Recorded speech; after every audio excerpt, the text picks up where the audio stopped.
नमस्कार मित्रांनो, सुस्वागतम. लक्ष्मीच्या पावलांनी या मालिकेच्या आजच्या भागामध्ये राहुल अद्वैतऐवजी स्टेजवर बोलण्यासाठी गेलेला असतो. तेव्हा मीडियावाले राहुलला अनेक प्रश्न विचारतात की अद्वैत सर कुठे आहे. आबा चांदेकर म्हणजे भालचंद्र चांदेकर यांनी त्यांना दोनदा बोलावले, पण त्यांच्याऐवजी तुम्हीच बोलण्यासाठी आले, ते कुठे आहेत असे विचारू लागतात. तेव्हा राहुलला काय उत्तर द्यावे ते समजत नाही. तेवढ्यात अद्वैत लगेच स्टेजवर येतो, आबांच्या पाया पडून त्यांचे आशीर्वाद घेतो. तर संगीता खुश होऊन नयनाला म्हणते की हे बघ संस्कार. तर लगेच अद्वैत हा राहुलजवळ येतो आणि खूप छान बोलला ब्रो असे बोलून माईक आपल्या हातामध्ये घेतो. तेव्हा अद्वैत खुश होऊन सर्वांना सांगू लागतो की ह्या दिव्याच्या सोहळ्यासाठी आबांनी मी जे जे काही केले त्याबद्दल माझे खूप कौतुक केलेच, असे मी शब्द माझ्या कानांनी ऐकलेच, पण ह्या सोहळ्यासाठी मला माझ्या भावांनीसुद्धा खूप मदत केली आणि राहुल आणि सोहमची सुद्धा तो सर्वांसमोर ओळख करून देतो. अद्वैत बोलत असताना घरातील सर्वांना तर खूपच आनंद होत असतो आणि आबासुद्धा खूप खुश होऊन अद्वैतकडे बघू लागतात. तेव्हा अद्वैत सर्वांचे आभार मानतो आणि थोड्याच वेळेस डान्स कॉम्पिटिशनची स्पर्धा सुरू होणार आणि त्यामध्ये जी विनर बनणार तिला चांदेकर परिवारातर्फे एक छान भेट देण्यात येईल असे सांगतो. त्या अगोदर दिव्याची ही आरती होईल. आपण ज्या क्षणाची इतक्या आतुरतेने वाट बघतो तो क्षण लवकरच सुरू होईल, म्हणजे आरती. आणि तो सर्व भाविकांना दर्शन घेण्यासाठी सांगतो. सर्वजण टाळ्या वाजवतात. तर संगीता नयनाला म्हणत असते की हा चान्स मात्र सोडायचा नाही. नयना म्हणते की काही झाले तरी मला ही स्पर्धा जिंकावीच लागेल आई. त्यानंतर इकडे रघु हे पुजाऱ्यांना विचारत असतात. पूजेची सर्व तयारी झाली तेवढ्यात आबा येतात आणि रघुला विचारतात की अरे आपल्या बागेतील फुलांचा हार कुठे आहे. तेव्हा रघु धावतच जातो. तेव्हा रघु धावत असतो, हार घेण्यासाठी येतो, परंतु हार तुटल्यामुळे तो लगेच फुलं ते खाली पडतात आणि कलासुद्धा तेथेच असते. तर कला विचारते की काय रे काय झाले. तेव्हा रघु म्हणत असतो की हा हार तर तुटला आणि आता पूजा तर लवकरच सुरुवात होईल. तेव्हा तेथे सोहम येतो. तर सोहम विचारतो की रघु काय झाले. तेव्हा रघु हार तुटल्याचे सांगतो. तेव्हा कला म्हणते की मी तुम्हाला एक मदत करू का. तेव्हा सोहम म्हणतो की कलाताई नक्की कर. तेव्हा कला म्हणते की रघु दादा एक काम करा, एक मोठी सुई आणि दोऱ्याचा बंडल आणि बागेत काही फुले उरली असतील ती प्लीज लवकरात लवकर घेऊन या. तेव्हा कला पहिल्यापेक्षा इतका सुंदर हार बनवून देते. तर हार बघून रघु आणि सोहम खूपच खुश होतात. तर इकडे पूजेसाठी हार लागत असतो आणि सर्वजण हे खोळंबलेले असतात. तर रघु धावतच तो हार घेऊन येतो आणि आबांच्या हातामध्ये देतो. आबा म्हणतात की अरे इतका उशीर का लागला. तेव्हा रघु म्हणतो की आओ हार आणताने तो तुटला होता. तेव्हा लगेच सरोज म्हणते की ते राहून द्या आता सर्व आणि पूजेसाठी उशीर होतो.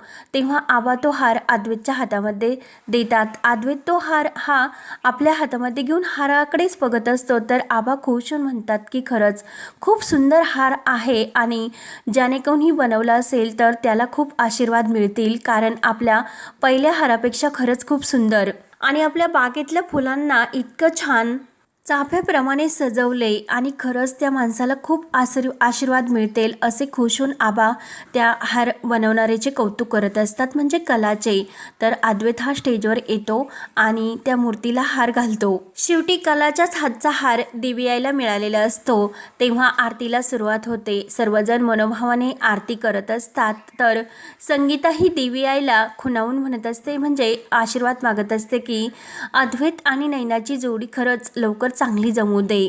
आरती झाल्यानंतर डान्स कॉम्पिटिशनला सुरुवात होते. सर्व अँकर हे स्पर्धकांचे स्वागत करतात आणि लगेच डान्सला सुरुवात होते. तर कला आणि सोहम हे एकत्र उभे असतात. तर कला सोहमला म्हणते की खरंच किती छान डान्स करतात रे. तेवढ्यात एक माणूस सोहमला म्हणतो की अरे सोहम तू येथे काय करतोस, तुला सर्वजण बघतात आणि चल ना. तेव्हा कला सोहमला म्हणते तू हो ना पुढे, मी इथे नक्की उभी आहे, म्हणजे इथेच व्यवस्थित आहे. तेव्हा सोहम म्हणतो की कलाताई नक्की का. तेव्हा सोहम लगेच हा पुढे येऊन बसतो. तेव्हा जी मुलगी डान्स करत असते तिच्या हातातील मशाल ही विझली जाते. तर संगीता जोरात ओरडते की हिच्या हातातील मशाल विझली म्हणजे आता ही बाद झाली तेव्हा सर्वजण ओरडू लागतात आणि संगीताने जे काही मशाल विझवण्यासाठी मुद्दाम काहीतरी प्लॅन केलेला असतो तो तिचा सक्सेस होतो. त्यानंतर अँकर पुन्हा आठवण करून देतात स्पर्धकांना की जोपर्यंत डान्स पूर्ण होत नाही तोपर्यंत हातातील मशाल ही पेटतीच राहिली पाहिजे आणि हातातच खाली पडता सुद्धा कामा नये आणि ज्यांची मशाल विझली जाईल त्यांना हे स्पर्धेतून बाद करण्यात येईल असे सुद्धा सांगतात. तेव्हा दुसरी मुलगी ही डान्स करण्यासाठी येते तेव्हा ती तर खूपच अगोदर छान डान्स करत असते, परंतु तिचा ओढणीमध्ये पाय गुंततो आणि ती खाली पडते आणि संगीताने तिचासुद्धा हे खाली पाडण्यासाठी एक प्लॅन केलेला असतो. जेव्हा ती डान्स करत असते म्हणजे स्पर्धा सुरू होण्या अगोदर तर संगीता तेथे जाते आणि ही तर खूपच छान डान्स करते हे बघून संगीता मुद्दाम लगेच तिची ओढणी असते ती कात्रीने कापते म्हणजे गुपचूप आणि तेव्हा संगीता आणखीनच खुश होते कारण तिचा प्लॅन हा दुसरासुद्धा सक्सेस झालेला असतो आणि ती दुसरी मुलगीसुद्धा बाद होते. त्यानंतर तिसरा स्पर्धक येतो आणि संगीताने त्या मुलीच्या जी मशाल असते तिला काही बाम चोळलेला असतो आणि जेव्हा तो हात डोळ्याला लागणार असतो तर त्याची आग होणार असते. तेव्हा ती मुलगी डान्स करायला लागते तर तिच्या डोळ्यांची आग झाल्यामुळे तिला डान्स काही करता येत नाही आणि ती लगेच स्टेजवरून खाली येते. तर संगीताला परत आनंद होतो कारण तिचा तिसरासुद्धा प्लॅन सक्सेस झालेला असतो. तेव्हा संगीता मनात म्हणत असते की आई अंबाबाई मी काही चुकीचं केलेले नाही आणि जे काही चुकीचं केलं ते तुला सुद्धा माहिती आहे की मी का केले ते आणि आज जे काही वाईट मी केले त्याबद्दल मला माफ कर आणि जे काही हे केलेले आहे त्याला तू आशीर्वादसुद्धा दे आणि एकदा माझ्या नैनीचं लग्न ह्या चांदेकरांच्या घरामध्ये झाले तर यापुढे देवी अंबाबाई मी तुला काही मागणार नाही असा ती अंबाबाईला मनातल्या मनात आशीर्वाद मागत असते. तेव्हा कला ही मागे उभी असते तर तेथे काजल येते. काजल म्हणते की अगं कलाताई तू केव्हाची इकडे मागे का उभी. तेव्हा कला म्हणते की अगं हळूच बोल येथे आपलं घर नाही. तेवढ्यात संगीता येते आणि कलाला बघून विचारते की तू सुद्धा आलीच बरं झाले माझ्या जीवाला घोर लागला होता. संगीता विचारते की अगं कला नैनीला बघितलेस का खरंच किती उठून दिसते सर्वांमध्ये. तेव्हा कला म्हणते की हो नैना खरंच खूप छान दिसते. तेव्हा काजल मात्र मनात म्हणत असते की नैनाताई ही स्टेजवर पोचली ते फक्त कलाताईमुळे आणि नैनाताईला त्याचं काहीच हे पडत नाही. तिला फक्त स्वतःचीच कळते काय करावं ह्या मुलीचं म्हणून काजलला सुद्धा विचार येतो. तर संगीता कलाला म्हणत असते की अगं ह्या ज्या मुलींनी डान्स केला ना तसा डान्स करण्यासाठी आपल्या नैनाने सुद्धा त्या स्पर्धामध्ये भाग घेतल्याचं सांगते. तेव्हा त्याच वेळेस नैना ही स्टेजवर डान्स करण्यासाठी येते तर संगीतासुद्धा खूप खुश होऊन येऊन बसते आणि कलासुद्धा येते. तर संगीता मनात म्हणत असते की नैना सध्या तुझं लक्ष आहे ना ते ह्या चांदेकराच्या मुलाकडे आणि तुझ्या डान्सकडेच ठेव. बाकीचं मी सर्व काही बघते. तर लगेच नैनाचा डान्स सुरू होतो. तर देवी आईच्या गाण्यावर नैना खूप छान असा डान्स करू लागते. तेवढ्यात अद्वैतचे लक्ष नैनाकडे जाते. अद्वैतसुद्धा खूप रोमांटिक आणि खुश होऊन नैनाचा डान्सच बघू लागतो आणि नैनाकडे सुद्धा.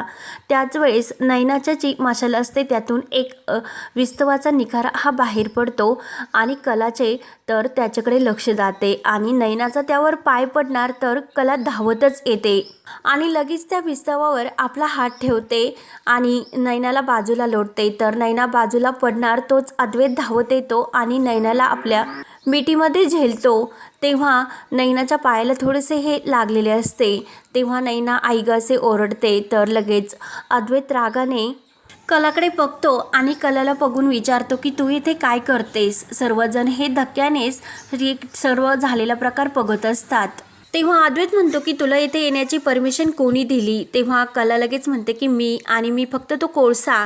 तेव्हा लगेच अद्वैत हा कॅमेरे बंद करण्यासाठी सांगतो आणि कलावर भयंकर चिडलेला असतो आणि कलाला म्हणतो की तू येथे स्टेजपर्यंत आली तू त्यांना धक्का दिला ही माझ्या डोळ्यांनी मी बघितले ते खाली पडल्या आणि हे सर्व तुझ्यामुळे झाले आणि मुद्दामून लोकांना त्रास देण्याचा बंद कर आणि युजलेस असे सुद्धा तो कलाला सर्वांसमोर बोलतो.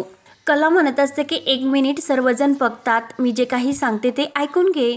अद्वैत काही ऐकायला तयार नसतो तर सरोज त्याला समजवण्याचा प्रयत्न करते. तर अद्वैत म्हणतो की आई शांत हो मी एका मिनिटात तिला कसा सरळ करतो ते तू बघतच राहा.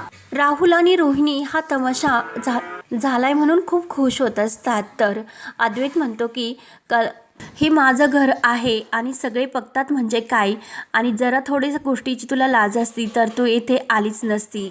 आणि ती बिचारी थोडक्यात वाचली, पण आता तू वाचणार नाही असे जेव्हा सोहम म्हणू लागतो तेव्हा सोहम आणि काजलला मात्र खूप राग येत असतो. तेव्हा अद्वैत रागाने कलाला म्हणतो की तुझ्यासाठी स्ट्रॉंग अशी ॲक्शन घेतली जाईल. अद्वैत रागाने सिक्युरिटी यांना आवाज देऊ लागतो. तर कला म्हणत असते की एकदा मी जे काही सांगते शांतपणाने ऐकून घे. तेव्हा अद्वैत म्हणतो की आता काय ऐकून घेऊ मी तुझं. कला म्हणते की मी इथे का आले ते तुला सांगण्याचा प्रयत्न करते. तर अद्वैत म्हणतो तू इथे स्टेजपर्यंत का आली त्याचं एक्सप्लेनेशन मला देऊ नको. अद्वैत म्हणतो की मी तुला सांगितले होते की तुला पास मिळणार नाही. तेव्हा सिक्युरिटीचे जे माणसं असतात ते धावतच येतात. तर अद्वैत रागाने त्यांना विचारतो की या मुलीला आतमध्ये सोडलेच कोणी, आणि CCTV फुटेज चेक करा. ज्याने कोणी या मुलीला आतमध्ये सोडले असेल त्याला आत्ताच्या आत्ता माझ्यासमोर येऊन उभे करा.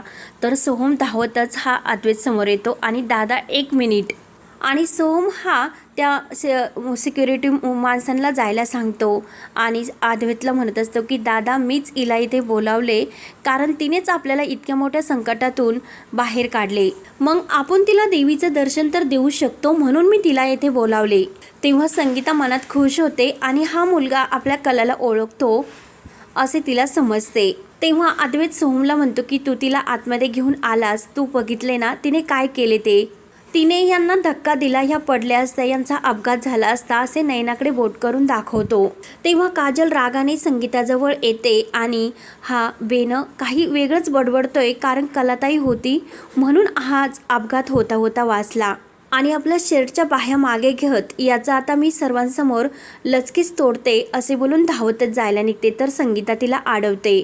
सोहम अद्वैतला समजवण्याचा प्रयत्न करत असतो. अद्वैत रागाने म्हणतो की सोहम कालपासून मी तुला सांगत होतो की ह्या मुलीला जास्त महत्त्व देऊ नको, पण तू ऐकतच नाही. ही मुलगी दिसते तशी नाही, हिला फक्त आपल्या इव्हेंटमध्ये प्रॉब्लेम्स निर्माण करायचे. तर कलाला खूप मोठा धक्का बसतो आणि हा भाग येथेच संपतो. पुढील भागामध्ये कला ही नयनाला म्हणत असते की ताई, नयनाला खूप त्रास होत असतो आणि संगीता तिला समजवण्याचा प्रयत्न करत असते. तेव्हा लगेच अद्वैत कलाला रागाने म्हणतो की आता लगेच रिलेशनशिप जोडण्याचा प्रयत्न करू नकोस. त्यांच्या जागी जर मी असतो तर नयना म्हणते की असून द्या आणि लगेच कलाला ती तेथून जाण्यासाठी सांगते. तेव्हा कला लगेच रडतच रागाने तिथून जात असते आणि अद्वैत हा नयनाला उचलून घेतो. तर काजल विचार करत असते की ताई असे का वागत असेल, आणि कला वळून अद्वैत आणि नयनाकडे बघत असते आणि काजल ही कलाकडे. तेव्हा आता पुढे काय होणार हे पाहण्यासाठी चॅनलला नक्की सबस्क्राईब करत रहा. धन्यवाद.